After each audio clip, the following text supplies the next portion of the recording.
Good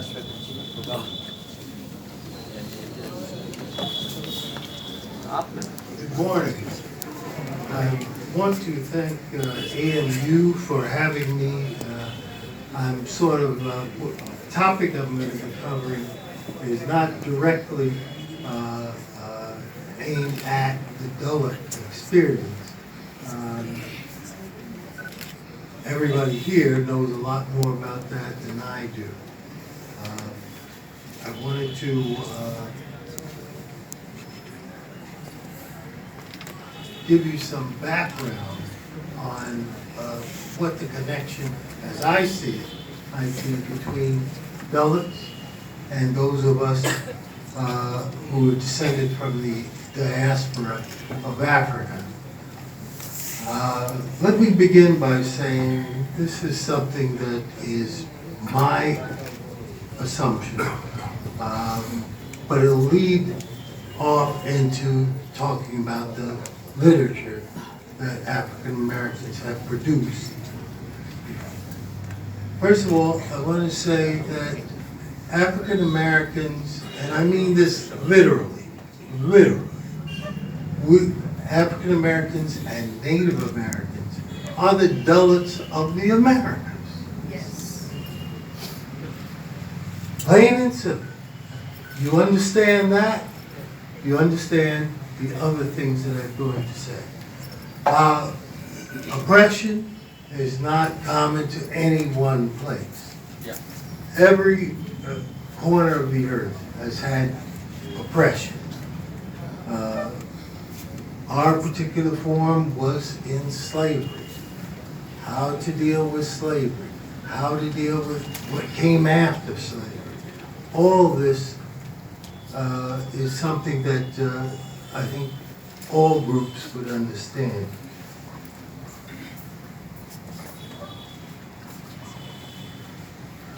The first effort, serious effort that in which person got published and everything, African American, was a woman, Phyllis Wheatley. Phyllis Wheatley was a writer during the 18th century. She had written and set the standard for the subject matter which was to follow among African Americans. That being what it was like to be a slave. What does it mean to endure this kind of thing? The United States, it's been said by experts, I agree, that the form of slavery that African Americans went through was the cruelest ever in human history. That is, I think, is true. Part of the cruelty, the extreme cruelty, came from not only putting a person in chains, but to take their minds and reduce it to the point where the person has no personhood. One of the first things that was done with the first, not right away, I'd say around the 1730s, and this was a universal practice among those who held slaves, was to attempt to erase all memory of Africa. They felt that as long as you had an identity with exactly where you came from, you can hold on to that and be whatever it is that you were before. That had to be erased. How do you do that? Well, a number of steps were taken. First of all, you don't treat slave as a human being. You try to beat it out. You initially don't allow them the foods that they're accustomed to. This all, and it went on and on and on and on, and to the point where you had some human beings that ceased to be human beings. That was the point of it. The greed of the colonists in the early Americas led to the point of realizing that the huge tracts of land that they had, they couldn't handle themselves. They needed extra labor. So they had, I won't go into the finer points of how they got the extra labor, but hundreds of thousands of Africans were brought to North America to be used as slaves. They used the model of what happened in Latin America, Brazil and the countries there, how they handled slavery. There was a difference between the slave masters in Latin America and in the U.S. That main difference was that in the U.S. they were, the religious area of preference was in the Protestant area. They were Protestant. Latin America, they were Catholics. And in North America, we would call the brand of Protestant practice in North America was the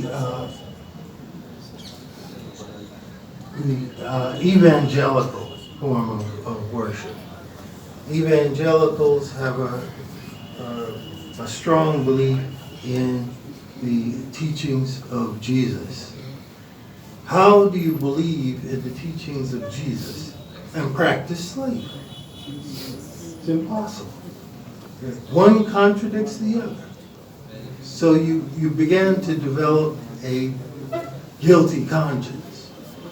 It was so intense that the farmer or plantation owner, whatever the situation might be, went into trying to eliminate that from themselves. So not only the slaves had a psychological change, the masters had a psychological change. Well, this went on and on and on and on until Sweetley and other authors began to write about that experience. The African American experience with literature goes in stages, and it parallels history. After the American Civil War, people began to write about what it was like to live in the U.S. as an African American out of slavery and into another situation where millions of people were just suddenly let go. The North won the war, they were against slavery, just let go, and do the best you can with no help from anybody. Authors began to write about this experience. Also, you began to get the first serious African American journalists. The journalists began to publish every day about incidents that happened, the hangings, the other forms of punishment, the putting people in prison with no evidence. All this began to go on. Also, among the free slaves, they went back to the only thing they understood. Some white farmers were able to retain their land, and they needed labor to conduct this sort of thing. Well, those people who had to go to court or whatever the situation might be, and it was deemed that they needed punishment, what you would do is give them to these farmers for labor. And this went on for a number of years. People began to write about that. It's not until the 1920s that you begin to get other forms of literature, novels, things of that nature, that depicted black life for the average person. This is a tradition that went on and was refined during the 1960s when you get authors like James Baldwin, Richard Wright, talking about what that experience was like. Also during this time, you got a situation where African Americans began to look globally,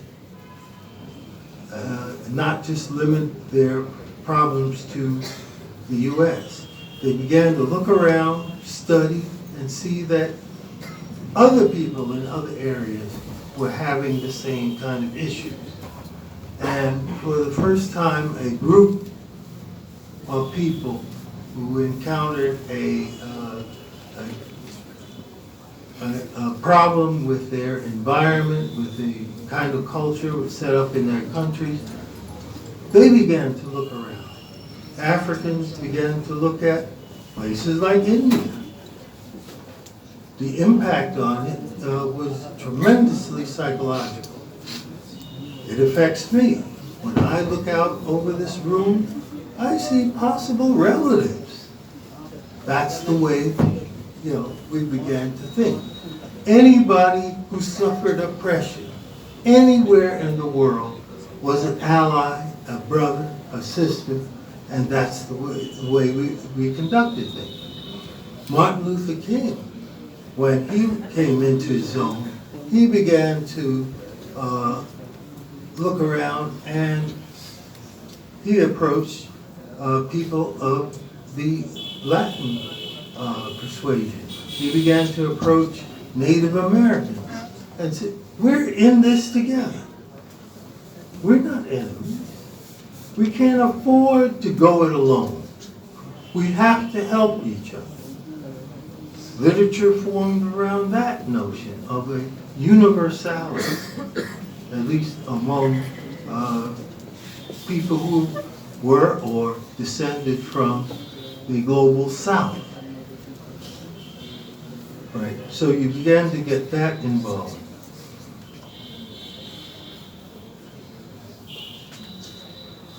African American writers began to, around the 1950s, 1960s, 1970s, write about the current political problem that African Americans had in the U.S.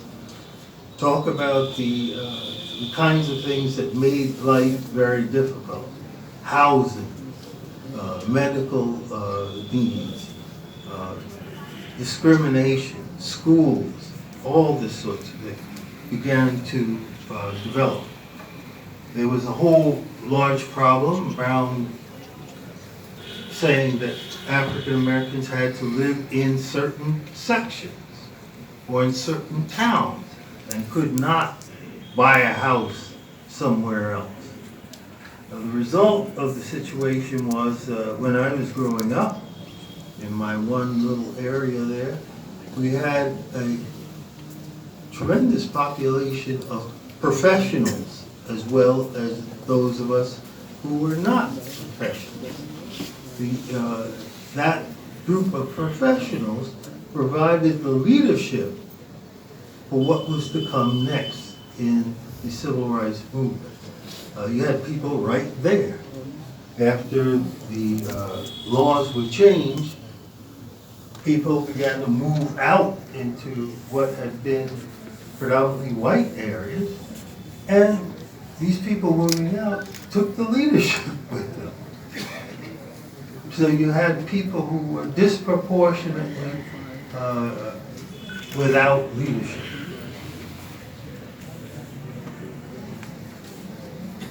I didn't mention that there are hundreds of famous authors that came along during this time. I wanted to sort of lay out the kind of circumstances they were dealing with. I don't want to take too much time. I could be here all day just beginning to scratch the surface. I want to say, if anybody is interested in speaking to me after the session, I can make myself available to answer any questions.